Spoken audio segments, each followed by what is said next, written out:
क्या इस देश में गाली देना कोई अपराध नहीं है? क्या इस देश में गाली देने पर और भद्दी गालियां देने पर या ऐसी गालियां देने पर जिसे सुनकर समाज भी शर्मसार हो जाए, क्या इस तरह की गालियों का प्रयोग करना समाज में वर्जित नहीं है? और अगर वर्जित है तो फिर कोई इसका बचाव कैसे कर सकता है? और अगर वर्जित नहीं है तो जो लोग भी इसका बचाव करते हैं, क्या इसी तरह की गाली सुनने के लिए वो भी समाज में तैयार रह सकते हैं? नमस्कार, मेरा नाम अभिषेक कात्यायन है। जी बिहार झारखंड के इस प्लेटफॉर्म पर आपका स्वागत है। प्रधानमंत्री नरेंद्र मोदी ने सोशल मीडिया पर एक और नया वीडियो जारी किया। शुक्रवार को कल रात में उन्होंने एक वीडियो जारी किया और इस वीडियो में ये एक बार फिर से एक रील था जो लगभग 3 मिनट के करीब का था, 3 मिनट से थोड़ा कम। हाय फ्रेंड्स, आज तो मन करता है बस आपसे ही बातें करूं। जंतर मंतर पर जो कुछ भी हुआ देश और दुनिया ने देखा है। कुछ शरारती बच्चों ने भद्दी भद्दी गालियां बोली। किसी भी सभ्य समाज को शोभा न दे ऐसे शब्दों का प्रयोग किया गया। मुझे तो गालियां दी गई, मेरी स्वर्गीय माता को भी गालियां दी गई। न जाने कितना भद्दा स्वरूप था। लेकिन मैं आज बात करना चाहता हूं कि बचपन में गलतियां होती हैं और बचपन में गलतियों से सुधरने का अवसर भी होता है और यही तो बचपना है। और इसलिए मैं समाज के अंदर जो आक्रोश है उसको भली भांति समझ सकता हूं। एक कल्चरल शॉक है कि हमारी बेटियां इस प्रकार की भाषा कैसे बोल सकती हैं। लेकिन समय है इन बच्चों को गले लगा करके राह दिखाने का। ये गुमराह बच्चे हैं, उनको राह दिखाना हमारा काम है।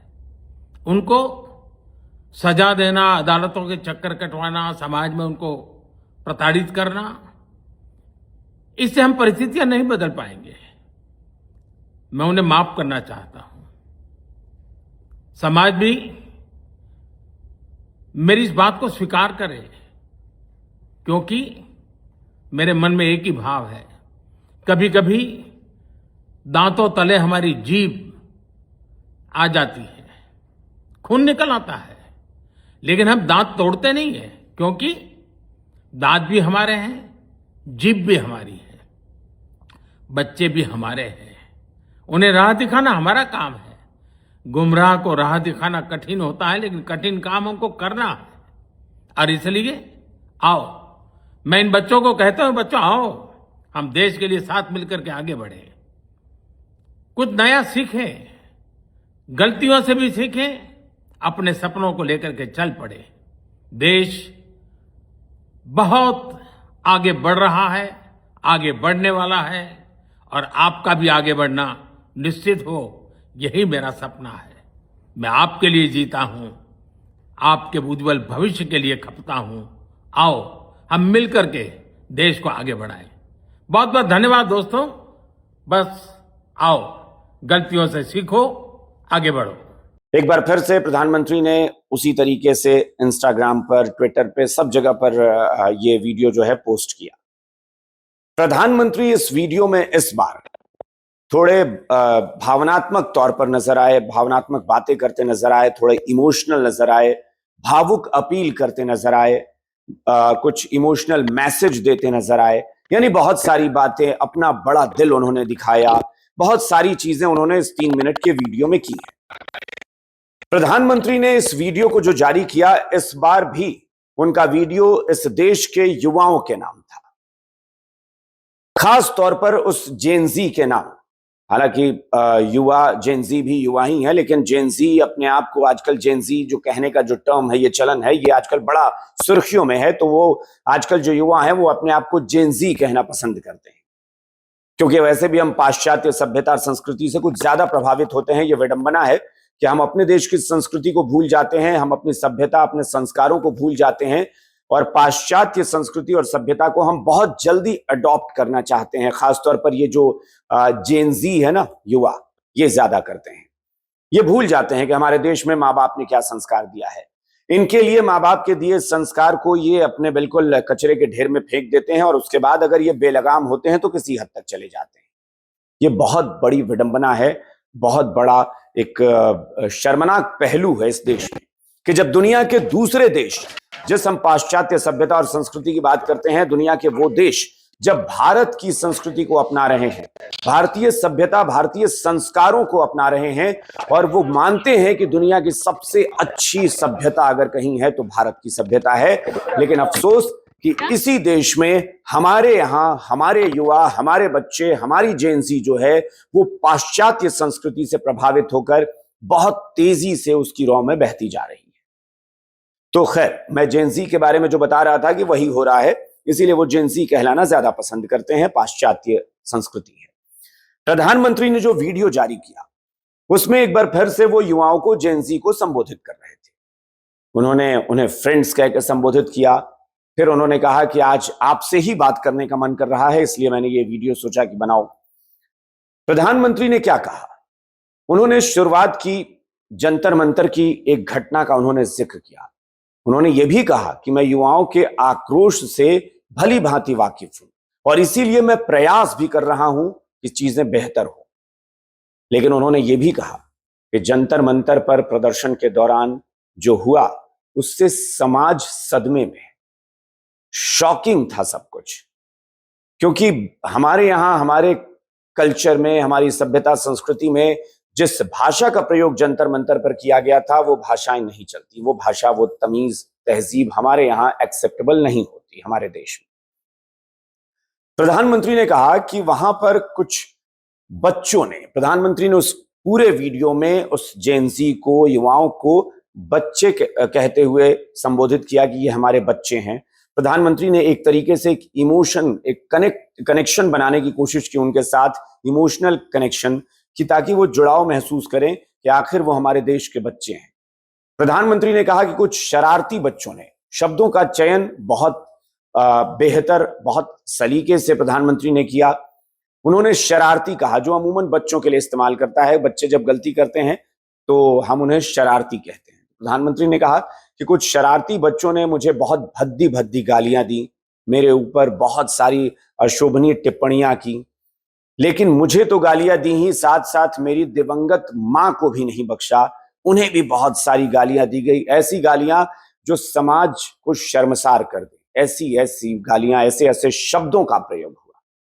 उसके बाद प्रधानमंत्री कहते हैं कि दरअसल सबसे ज्यादा सदमे वाली, शॉकिंग बात यह थी कि लोग सोच रहे हैं कि आखिर हमारी बेटियां, आप देखिए प्रधानमंत्री ने किन शब्दों का चयन किया। इसे आप कह सकते हैं, कहते हैं ना कि घर में जो अभिभावक, जो पेरेंट्स होते हैं, वो घर के गार्जियन होते हैं, जो पेरेंट्स हमारे माँ बाप होते हैं। उसी तरीके से प्रधानमंत्री जो इस देश का मुखिया है, वो भी एक तरीके से हमारे अभिभावक हैं, क्योंकि वो देश के सबसे प्रमुख हैं, पूरे देश के। तो उन्होंने उन बच्चों को बच्चा कहा या फिर बेटियां कह के लड़कियों को संबोधित किया कि कोई सोच भी नहीं सकता कि क्या हमारी बेटियां इस तरह की भाषा इस्तेमाल कर सकती हैं, क्या हमारी बेटियों के जुबान से ऐसी बातें निकल सकती हैं। यह सोचकर समाज जो है वो सदमे में है, शॉकिंग था। प्रधानमंत्री ने जब कहा कि हमारी बेटियां ऐसी भाषा का प्रयोग कैसे कर सकती हैं, तो जाहिर तौर पर एक इमोशनल बात थी, एक इमोशनल टच था इसमें। उन्होंने कहा कि जाहिर तौर पर ये गालियां अशोभनीय थी, लेकिन हमारा इरादा इन बच्चों को सजा देने का, उन्हें कोर्ट के चक्कर लगाने का, उन्हें पुलिस तक ले जाने का बिल्कुल हमारा ऐसा इरादा नहीं है, क्योंकि ये हमारे देश के बच्चे हैं, ये हमारे अपने बच्चे हैं, हमारे युवा हैं। इनको गले लगाना है, इनको गले लगाकर हमें सही राह पर लाना है। ये बच्चे भटक गए हैं और अगर ये बच्चे भटके हुए हैं तो इनको सजा देकर हम नहीं ठीक कर सकते, इन्हें हम गले लगाकर सही राह पर ला सकते हैं। प्रधानमंत्री ने एक परिवार की तरह बात की कि परिवार में भी ऐसा ही होता है कि जब कोई बच्चा गलती करता है तो माँ बाप प्यार से समझाते हैं कि देखो ये गलत था, ऐसा नहीं होना चाहिए। माँ बाप बच्चों को गले लगाते हैं, उनका हाथ थामते हैं, बिठाते हैं, दुलार से, प्यार से उन्हें समझाते हैं। प्रधानमंत्री यही मैसेज दे रहे हैं। प्रधानमंत्री ने कहा कि जो जो बच्चे भटके हैं उनको गले लगाइए, उनको सही राह पर लाइए और उन्हें रास्ता दिखाइए। इसके बाद उन्होंने जो मैसेज दिया वो सबके लिए, समाज के लिए भी दिया कि सिर्फ उन्होंने एक लाइन कही कि मैं इन बच्चों को माफ कर चुका हूं, मैंने इन बच्चों को माफ कर दिया है क्योंकि ये बच्चे हैं और अगर ये भटक गए हैं, किसी की बात में आ गए हैं, गलत रास्ते पर जा रहे हैं तो इन्हें सही राह पर हम सबको मिलकर ले आना है, गले लगाकर। इसलिए मैंने इन्हें माफ कर दिया है और मैं समाज से भी यही अपेक्षा करूंगा कि ये सब उन्हें माफ करें। इसके बाद प्रधानमंत्री सीधा युवाओं से अपील करते हैं कि आप आइए, हमारे साथ मिलकर आइए, हम साथ मिलकर एक नया भारत बनाते हैं, एक नया देश बनाते हैं। हमें मिलकर आगे चलना है। कहने का मतलब उनका यह था कि कोई भी देश ना ही बुजुर्गों के बदौलत सिर्फ चल सकता है, ना ही जो उम्रदराज यानी जो प्रौढ़ हैं उनकी वजह से चल सकता है, और ना ही सिर्फ युवाओं की बदौलत चल सकता है या जेनजी की बदौलत चल सकता है। हर जेनरेशन का, हर पीढ़ी का अपना एक रोल होता है, अपनी एक भूमिका होती है। और प्रधानमंत्री यही मैसेज दे रहे हैं कि मैं अगर देश का मुखिया हूं तो ऐसा नहीं है कि सिर्फ मैं चल रहा हूं और मैंने आपको एक तरफ कर दिया है। मुझे आपके आक्रोश की पूरी फिक्र है, मुझे आपकी नाराजगी की चिंता है और इसी वजह से मैं प्रयास कर रहा हूं कि चीजें बेहतर हो। आइए हाथ मिलाकर साथ चलते हैं और एक नया भारत बनाते हैं, नया देश बनाते हैं। एक बहुत बड़ा मैसेज था। अब मैं आता हूं उस बात पर जहां मैंने सवाल पूछा कि क्या इस देश में गाली देना अपराध नहीं है। अब आप सोचेंगे कि प्रधानमंत्री ने जो बातें कही उसमें यह बात तो कही थी ही नहीं, फिर मैं इस सवाल क्यों पूछ रहा हूं। दरअसल इस सवाल का जवाब दिया है इसी देश के एक शख्स ने, उस शख्स ने जिसने हाल में ही जेन-ज़ी आंदोलन के नाम पर इस देश में एक ऐसा आंदोलन खड़ा किया जिसने पूरे देश में आग भड़का दी, एक ऐसी चिंगारी भड़का दी जिस आंदोलन के दौरान प्रधानमंत्री के खिलाफ बहुत आपत्तिजनक, बहुत अशोभनीय और गिरी हुई टिप्पणियां हुई थी जिसको सुनकर लोग शर्मसार हो जाएं। एक बात और मैं इससे पहले आपको बता दूं कि जिन लड़कियों ने, मैं उनका नाम नहीं लूंगा, आप लोग सोशल मीडिया पर खुद एक्टिव हैं, आप लोग देख भी रहे होंगे, जिन लड़कियों ने, खासतौर पर कुछ लड़कियों का चेहरा, उनका नाम सार्वजनिक भी है सोशल मीडिया पर, जिन लड़कियों ने बहुत एक्सट्रीम पर जाकर प्रधानमंत्री के खिलाफ आपत्तिजनक टिप्पणियां की थी, गंदी गंदी गालियां दी थी, उन लड़कियों ने, कई लड़कियों ने माफी मांगी है सोशल मीडिया पर। यानी उनके घर में, उनके अपने घर में उनके पेरेंट्स ने, उनके भाई बहन ने, उनके रिश्तेदारों ने, उनके दोस्तों ने उन्हें उनका बाइकॉट कर दिया है, उन्हें दरकिनार कर दिया है। उन्होंने उन पर सवाल उठा दिया है कि तुमने जो किया वो अक्षम्य था, वो बेहद घटिया और बेहद गिरा हुआ था, वो बहुत गंदी हरकत थी। और इस वजह से आप समझिए कि उन लड़कियों ने समाज में आकर सोशल मीडिया पर वीडियो बनाकर माफी मांगी। उन लड़कियों को भी इस एहसास है कि नहीं, हमने जो किया वो आपत्तिजनक था, वो बिल्कुल सही नहीं था, बिल्कुल अक्षम्य था, वो बर्दाश्त ही नहीं किया जाता, समाज उसे कभी स्वीकार ही नहीं कर सकता।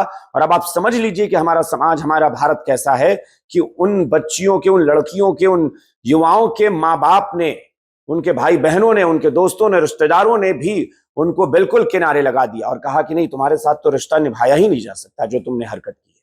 इस वजह से उन लड़कियों ने माफी मांगी है।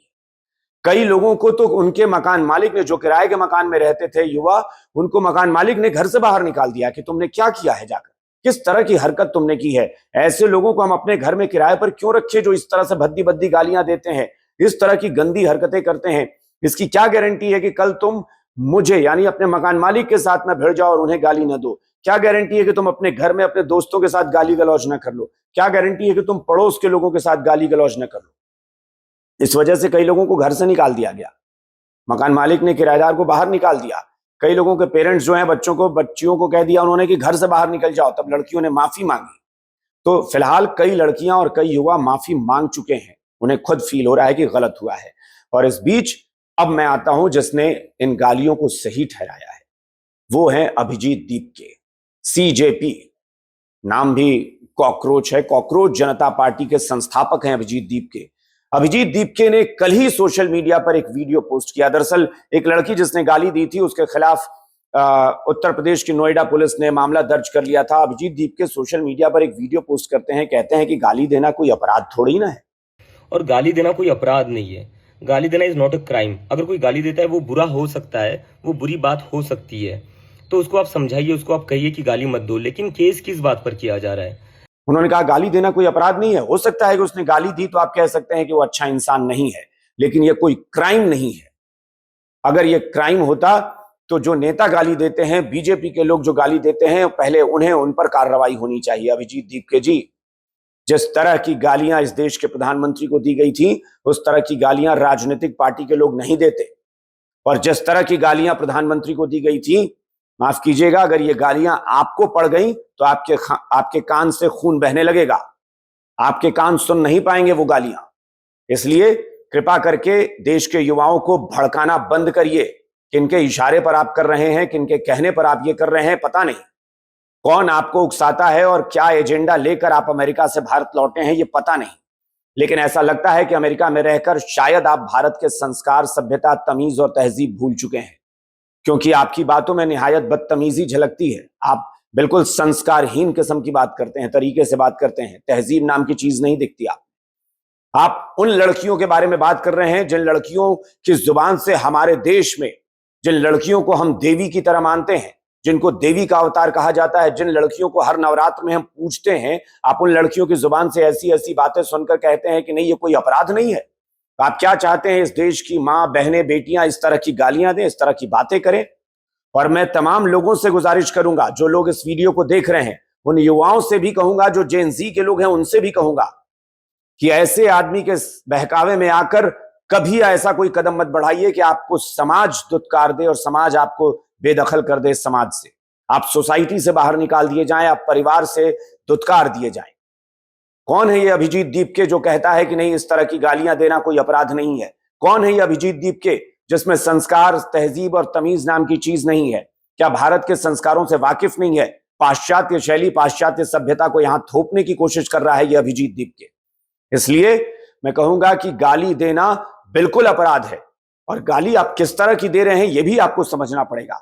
आप किसी को बदतमीज कह सकते हैं, लेकिन क्या आप किसी को इतनी गंदी गंदी गालियां देंगे जो कि अक्षम्य है? ये मैं मानता हूं कि इस देश के प्रधानमंत्री ने बड़ा दिल दिखाया है और कहा है कि हम देश के युवाओं को माफ करते हैं। इसलिए सबको बड़ा दिल दिखाना चाहिए और इस मामले को यहीं खत्म करना चाहिए। ये अभिजीत दीपके जो भड़काने की कोशिश करता है देश के युवाओं को, इनसे सबसे ज्यादा सावधान रहने की जरूरत है, क्योंकि यही अभिजीत दीपके है जिसने इस देश में आंदोलन खड़ा किया और उसी आंदोलन की आड़ में ये भद्दी भद्दी गालियां दी गई और इस तरह की गंदी टिप्पणियां की गई। तो आप खुद तय करिए कि क्या सही है, क्या गलत। समाज में जो लोग हैं वो तय करें, जो पेरेंट्स हैं, अभिभावक हैं, वो तय करें कि उनके बच्चे और उनकी बच्चियां, उनकी लड़कियां किस तरह की भाषा का इस्तेमाल कर रही हैं। वो खुद तय करें कि क्या सही है, क्या गलत है, और उसके आधार पर परिवार में संस्कार, तमीज और तहजीब की एक सीमा रेखा तय करें। तभी शायद इस देश की सभ्यता बचेगी, ये देश बचेगा। फिलहाल इस वीडियो में इतना ही। आप सबसे गुजारिश है कि जी बिहार झारखंड का सोशल मीडिया डिजिटल प्लेटफॉर्म जो है उसे सब्सक्राइब करें, फॉलो करें, लाइक करें, हमारे वीडियो पर कमेंट जरूर करें ताकि हमारी हौसला अफजाई हो। नमस्कार।